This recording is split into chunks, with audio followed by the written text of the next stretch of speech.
Let me start with a simple question. If the next financial crisis began today, how would you know?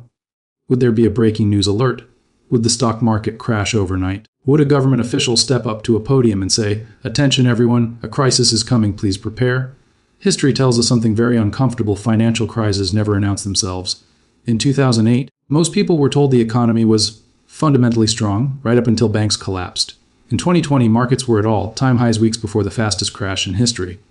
And before the dot-com bubble burst, everyone believed technology stocks could only go up. Most Americans don't lose money because they make reckless decisions. They lose money because they trust systems that feel stable, until suddenly, they're not. The modern financial system is incredibly complex. It's driven by debt, leverage, confidence, and psychology. When confidence disappears, things break fast. When you look closely at how people behave right before major downturns, you notice something consistent. Most are not reckless, they are simply overconfident, and that overconfidence is reinforced by years of relative stability, rising asset prices, and reassuring narratives from experts who themselves are incentivized to maintain calm, because markets run on participation, not caution, and this is why the most dangerous phase before a crisis is not panic but optimism. The belief that this time is different, that technology has changed the rules, that central banks can control outcomes indefinitely, or that diversification alone will solve every problem, when in reality diversification fails when correlations converge, liquidity dries up, and everyone rushes for the exit at the same time, which is why understanding incentives matters more than memorizing indicators, because banks are incentivized to lend, governments are incentivized to spend, corporations are incentivized to maximize short-term earnings, and consumers are incentivized to maintain lifestyles even as costs rise. And these incentives quietly stack risk into the system until a relatively small trigger exposes how fragile the structure has become. And that trigger doesn't need to be dramatic. It can be something as ordinary as refinancing debt at higher rates, a regional bank facing withdrawals, a sudden repricing of risk in bond markets, or a loss of faith in policy responses. And once that process starts, it accelerates through feedback loops where falling asset prices tighten financial conditions, tighter conditions slow growth, slower growth increases defaults, and defaults further damage confidence, creating a cycle that policymakers then attempt to stop with emergency measures that often come too late for those who failed to prepare, which is why personal resilience is not about predicting exact scenarios, but about designing your financial life so it doesn't rely on everything going right at the same time. And that means understanding your own exposure to economic stress by asking hard questions like how long you could operate without steady income, how sensitive your budget is to inflation or interest rate changes, how concentrated your investments are in one sector or market, and how dependent your financial well-being is on policies you do not control, because crises reveal dependency, and dependency creates vulnerability, whereas flexibility creates resilience, and flexibility comes from having buffers, optionality, and the ability to make decisions rather than react under pressure. And it's also important to recognize that fear itself can be a costly mistake, because sitting permanently on the sidelines waiting for disaster can be just as damaging as reckless optimism, since inflation erodes purchasing power, missed opportunities compound over time, and paralysis prevents growth. So the goal is not to hide from risk, but to price it realistically and manage it deliberately. Understanding that volatility is not the enemy, but leverage without margin for error is, and that wealth is not built by avoiding downturns entirely, but by surviving them intact and positioned for recovery, which historically favors those who maintain liquidity, continue learning, and act rationally while others are emotionally overwhelmed. And this is where mindset becomes as important as mechanics, because during financial stress, headlines will amplify fear, social media will reward extreme predictions, and groupthink will push people toward binary thinking of total collapse or guaranteed rescue, when reality is usually more complex, involving uneven pain, selective bailouts, shifting regulations, and long recovery periods that reward patience and discipline. And if you internalize that pattern, you stop chasing certainty and start building adaptability, recognizing that no portfolio, career, or strategy is immune to disruption, but many can be robust enough to bend without breaking, and that robustness often comes from boring, unglamorous decisions like maintaining emergency reserves, avoiding lifestyle inflation during good times, keeping skills relevant in a changing economy, and understanding that leverage amplifies outcomes in both directions. And while it's tempting to believe that warnings will be clear and timely, history shows that clarity only comes in hindsight, which is why the absence of alarm is not evidence of safety, just as noise is not proof of danger. And the individuals who navigate crisis best are rarely the loudest or the most confident, but the most prepared, quietly positioned before conditions change, calmly adjusting as new information emerges, and willing to accept that uncertainty is permanent, not temporary, and that the goal is not to eliminate risk, but to ensure that when the system is tested, Your personal financial foundation remains intact enough to give you choices rather than force you into them. And those choices are what separate stress from strategy during turbulent periods, because when markets tighten and uncertainty rises, the people who struggle the most are not always those with the least money, but those with the least flexibility, the least clarity, and the most rigid assumptions about how the world is supposed to work. And this is why understanding cycles is critical, not to predict dates, but to recognize phases, because economies move through expansion, excess, contraction, and repair, and most damage happens when people mistake late-stage excess for permanent stability, assuming that strong employment numbers, rising asset prices, or short-term growth guarantees long-term security, when in reality these are often lagging indicators that reflect past momentum rather than future conditions. And this is especially relevant in a world where information moves instantly but understanding does not, where people react to headlines without context, where algorithms amplify emotion, and where financial decisions are increasingly influenced by narratives instead of fundamentals, which makes the system more fragile, not less, because herd behavior compresses time, meaning booms accelerate faster and busts unfold more violently, leaving little room for slow adjustment. And this compression is exactly why preparation must happen during calm periods rather than moments of stress, because once volatility spikes, rational planning gives way to survival instincts, and survival instincts are rarely optimized for long-term outcomes, and this applies not just to investing but to career decisions, business planning, and household finances, because layoffs, credit tightening, and reduced consumer demand tend to ripple through the economy unevenly, hitting certain sectors and regions harder than others, and those ripples often expose hidden dependencies people didn't realize they had, such as reliance on variable income, bonuses over time, or refinancing options that disappear when conditions change. And this is why resilience is built by stress. Testing your assumptions before reality does it for you, by asking what breaks first if income drops, if expenses rise, or if access to credit tightens, and then reinforcing those weak points gradually rather than scrambling later. Because slow preparation feels boring, but emergency response is always expensive, emotionally and financially. And another critical aspect people underestimate is time horizon. Because crises punish short-term thinking while rewarding those who can extend their perspective, since assets that feel painful to hold during downturns often become powerful recovery vehicles over longer periods, but only for those who are not forced to sell, which again brings us back to liquidity and leverage, because leverage shortens time horizons by introducing deadlines, margin calls, and payment obligations that do not care about market cycles. And while leverage can magnify gains, it also removes patience, and patience is often the most valuable asset during uncertainty, allowing you to observe, adapt, and act when conditions stabilize. And this is also where behavioral discipline matters, because the greatest enemy during financial stress is not lack of information but overreaction, the urge to do something, anything, simply to relieve discomfort, which often leads to locking in losses or abandoning sound strategies at the worst possible moment. And this is why having predefined rules, written plans, and clear priorities before a crisis is so important, because they act as anchors when emotions run high, reminding you why you made certain choices and what conditions would justify changing them. And this level of intentionality is rare, which is why it creates an advantage, not because it guarantees success, but because it reduces the probability of catastrophic mistakes. And over time, avoiding catastrophic mistakes matters more than capturing every upside opportunity, because wealth compounds asymmetrically, where large losses require disproportionately large gains to recover, and the math alone makes risk management non-negotiable, and yet many people still treat it as optional during good times, assuming they will figure it out if things turn, underestimating how quickly options disappear when everyone tries to act at once. And this collective rush is what transforms ordinary slowdowns into systemic events. As liquidity evaporates, spreads widen, and confidence collapses faster than institutions can respond, and while policymakers will always attempt to stabilize conditions, their tools are constrained by political, economic, and social realities, meaning interventions often come with side effects such as inflation, currency debasement, or moral hazard, which then plant the seeds for future instability, creating a cycle where short-term solutions defer long-term consequences. And understanding this dynamic helps you stop relying on rescue narratives and start focusing on what you can control, which is your savings rate, your spending discipline, your skill development, your asset allocation, and your emotional response to uncertainty, because control is not about certainty, it's about influence. And while you cannot control markets, you can control how exposed you are to their extremes, and that exposure is shaped by thousands of small decisions made during ordinary days, not dramatic ones, and those small decisions accumulate quietly,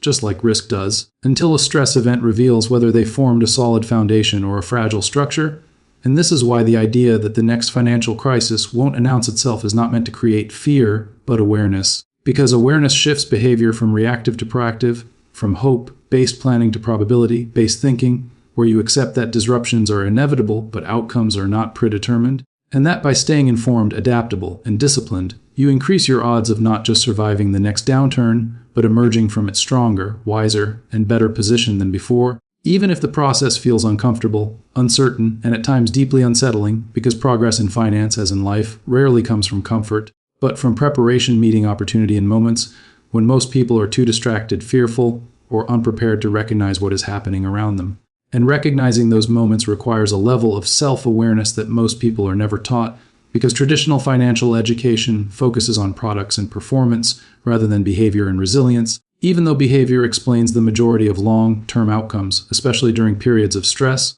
And this is why two people with identical incomes and portfolios can experience completely different results during the same economic downturn, simply because one prepared mentally and structurally for uncertainty, while the other assumed stability would persist, and that assumption quietly shaped spending habits, risk tolerance, and decision-making in ways that only become visible when conditions change. And this is also why narratives are so powerful, because narratives give people psychological permission to ignore risk. Whether it's the belief that markets always recover quickly, that housing never falls nationally, that technology guarantees productivity-driven growth, or that central banks can always step in at the right moment. And while each of these narratives contains some truth, none of them remove risk. They merely postpone its recognition. And postponed risk tends to return with greater force, because systems that are not allowed to correct gradually are forced to correct violently. And this applies to markets, economies, and personal finances alike, where small adjustments made early are far less painful than drastic measures imposed later, and yet humans are wired to delay discomfort, choosing short-term relief over long-term stability, which is why consumption often rises during good times instead of resilience, and leverage expands when caution would be more appropriate, and commitments are made based on peak conditions rather than average ones, setting the stage for stress when reality normalizes or overshoots to the downside. And this dynamic is especially important in an environment where economic signals are mixed, where growth and fragility coexist, where innovation drives opportunity while debt constrains flexibility, and where policy responses create both support and distortion, making it harder to distinguish genuine strength from temporary stimulus. And in such an environment, clarity does not come from certainty but from principles like margin of safety, diversification of income as well as assets, alignment between time horizon and risk exposure, and respect for uncertainty as a permanent feature rather than a temporary inconvenience. And these principles are not glamorous. They don't generate viral headlines or overnight success stories, but they quietly compound into stability, which is a competitive advantage when volatility rises, because stability allows you to think clearly when others are reacting emotionally, and clear thinking is often the difference between preserving capital and destroying it.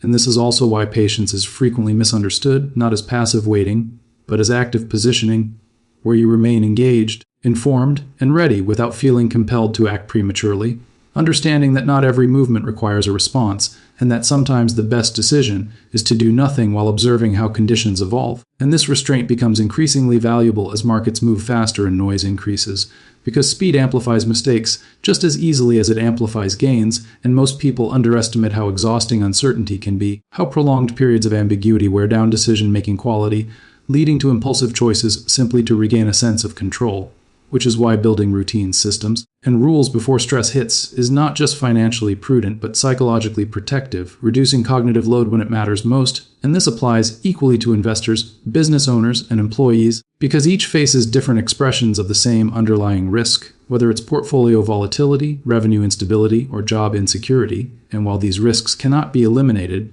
they can be buffered through preparation, flexibility, and continuous learning,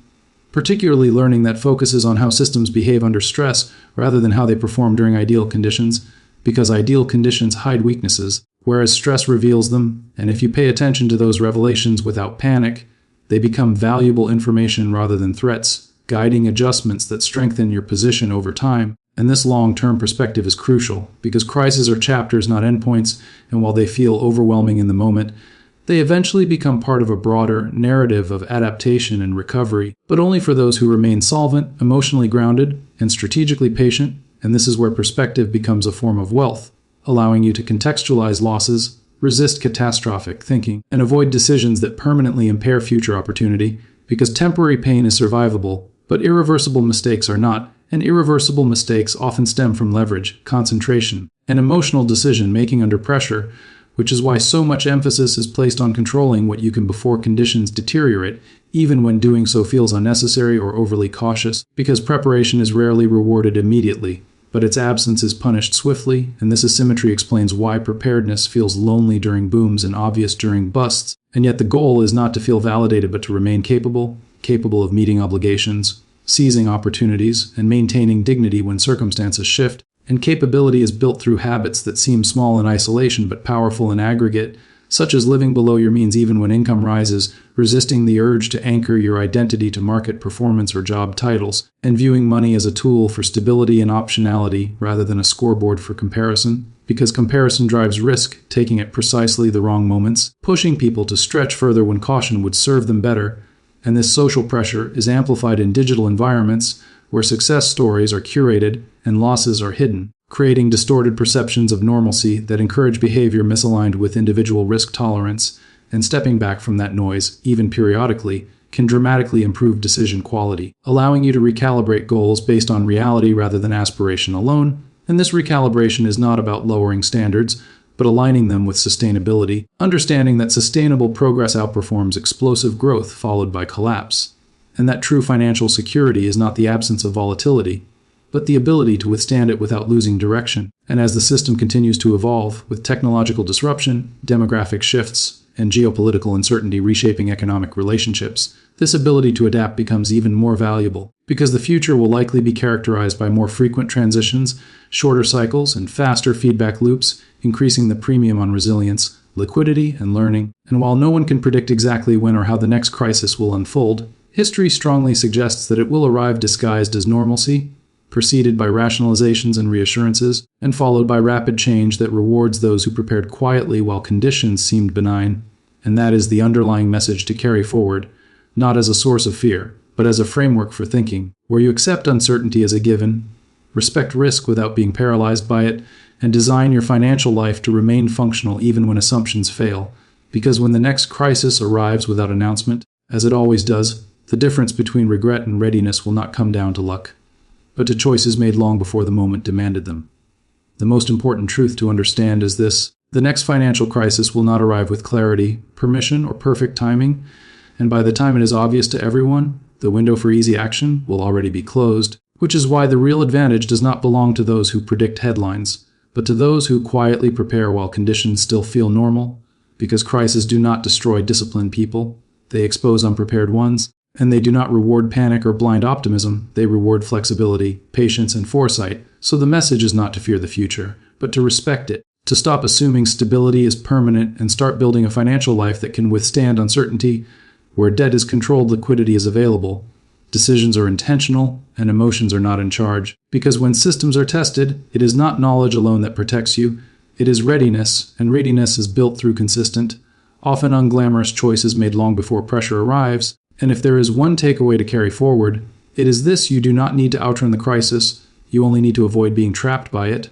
And that means thinking ahead, staying adaptable, and choosing preparation over comfort every single time, because the people who emerge strongest on the other side are rarely the loudest or the luckiest, but the most prepared. And if this perspective helped you think differently about money and risk, make sure you subscribe to the channel for more clear, grounded financial thinking, and share your thoughts in the comments. Because the conversation around preparedness, resilience, and long-term wealth is not just timely, it is essential.